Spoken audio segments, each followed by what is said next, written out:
US President Donald Trump has announced that he will uphold the Iran nuclear deal and not reimpose sanctions on Tehran. For the latest, we can speak to our correspondent John Brain, who's in Washington and joins us now live. John, good to speak to you. This is just breaking in the last few minutes. What details have we got so far of this news that Trump's going to uphold the deal? Well, Kamali, as you say, the deal is going to be signed again or allowed to go ahead again. But Trump has made it clear that this is the last time that the deal in its current form will be signed off by him. He says that it needs to now be renegotiated with America's European partners.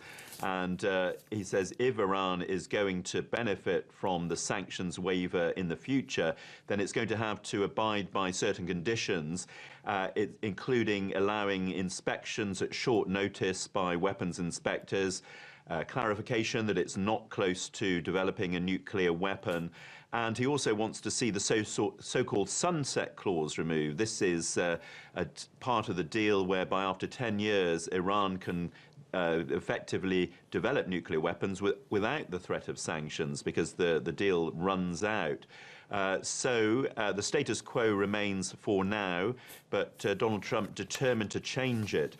Meanwhile, in a separate development, he's announced that there'll be sanctions on a number of individuals and organizations within Iran, tied in with what's happening with alleged human rights abuses following the protests there, and also the testing of non-nuclear weapons. And what reaction are we expecting, John, from the international community? Of course, we had those leaders in the EU just last week saying that Trump must stick with the deal and that Iran had been in compliance. Have we had a reaction from anyone else yet? Not yet, Kamali, because as you say, this news has just broken, but the European countries will not be happy with this because, as you say, at this meeting in Brussels, they put out an appeal to Donald Trump to continue with the deal in its current form. They believe it's a good deal, and crucially, it's not thought that Iran has violated the conditions of the deal in any way at all. And there is a feeling that Iran is being penalized for things outside the deal, for example, destabilizing the Middle East.